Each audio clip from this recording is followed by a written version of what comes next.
Assalamu alaikum wa rahmatullahi wa barakatuh. How to recite Quran with a melodious and audible voice without music and without learning Maqamat and Saba and Sika and so. Bismillah, alhamdulillah, wa salatu wa salamu ala rasulillah sallallahu alayhi wa sallam. Nowadays you can find a lot of classes concerned just about Maqamat. They tell you reading Sika, Nahawand and so on. I'm not gonna say about halal, like is halal or haram to learn that way. But the question is how to read and avoid this music, right? So I will let you know my experience. Maybe it is not the only way, but this is what happened to me, right? I'm not criteria, I'm not role model, but I give you this story, maybe it will inspire you. The first thing you do, you will choose your favorite reciter, and maybe your sheikh will recommend it for you, which your voice is close to his voice, all right?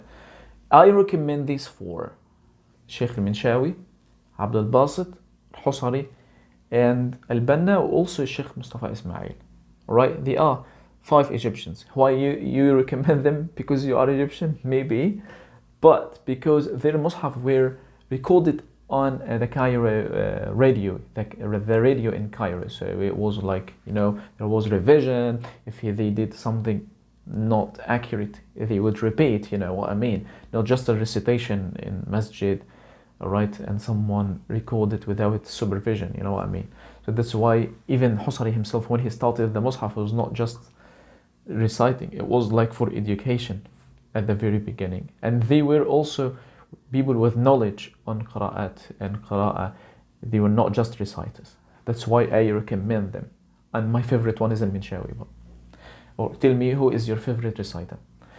All right, and then you will choose a reciter. This is number one, and then you will listen to him a lot every day, like consciously or unconsciously. Maybe you're sleeping, before sleeping, if you are driving the car, wherever, and then you listen. All right. It's halal, inshallah, even if you are not focusing in every ayah, because the ayah Allah subhanahu wa ta'ala said, وَإِذَا قُرِئَ الْقُرْآنُ فَاسْتَمِعُوا لَهُ وَأَنصِتُوا لَعَلَّكُمْ تُرْحَمُونَ. so this is about the Quran in Salah. So you can listen to Quran, alhamdulillah, anytime. Okay, this is the first thing. And then second, you will choose a part the favorite part for this sheikh, like 2 or 3 or 5 ayahs, and then you repeat them a lot. You listen, and then you will try. It's gonna be hard, but you're still listening. Okay, now you catch his tune, and then you will listen to someone is trying to mimic this sheikh. Let me give you an example. You decided to listen to Sheikh al-Minshawi, and you listen a lot to Sheikh al-Minshawi, and then you find someone is trying to mimic. You will search someone is mimicking Sheikh al-Minshawi, and then you listen to this one who is good in mimicking the sheikh. Let's say example. Minshawi will start Bismillahir Rahmanir Rahim, Alhamdulillahi Rabbil Alameen. And then you listen to this person, or these people who are trying to mimic the sheikh. Why? I don't know, but that will, this man who is trying to mimic the sheikh, he will focus on something in his tilawah. So that will stuck in your brain, and then you will produce it, inshallah. So number one, you listen to the sheikh a lot of time. Don't count how many hours, in all time possible.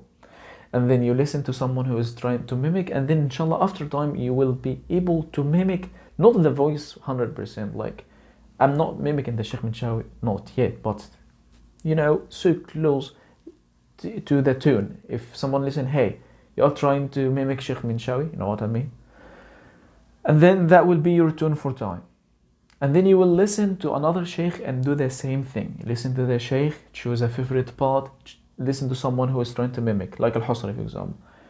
Bismillahir Rahmanir Rahim, Alhamdulillahi Rabbil Alameen.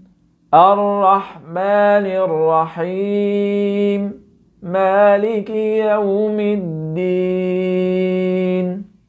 Maybe not. يعني, I don't know. Anyway, and then you do the same. Maybe at that age, يعني, that time, maybe Allah subhanahu wa ta'ala will open for you a way for you. Maybe you go also for another sheikh and you try to mimic his way, like Sheikh Abdul Basit. ولما ضرب ابن مريم مثلا إذا قومك منه يصدون وقالوا أآلهتنا خير أم هو ما ضربوه لك إلا جدلا بل هم قوم خصمون, and so on. And then after time, inshallah, you try to mimic another sheikh and sheikh and sheikh, and then Allah open for you and you will be able to recite in your style, inshallah. And first of all, you ask Allah subhanahu wa ta'ala to make it easy for you, and to know that this is a gift from Allah subhanahu wa ta'ala. Maybe someone can recite all the ways, he can do all maqamat, right, in easy way, because Allah gifted him with this.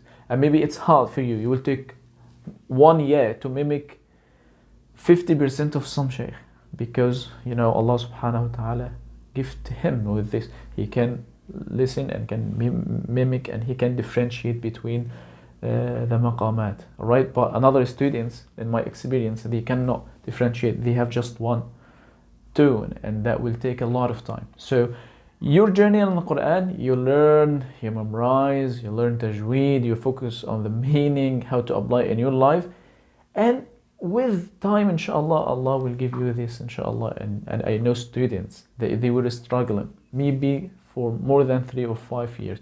They were memorizing and doing everything, but they were like one tune, and they cannot change it, they cannot do med in a beautiful way. And then after time, they practice and listen, Allah open. I know persons even here with the Arab students, all right? So maybe you're not Arab, but Allah give you this gift and you can recite well. Maybe you are Arab, but you don't have this gift, but you work on it to be better than yourself before, because it's a gift from Allah subhanahu wa ta'ala. But the good news that you can change it to better than yourself, not the best, or maybe the best if you are gifted, inshallah.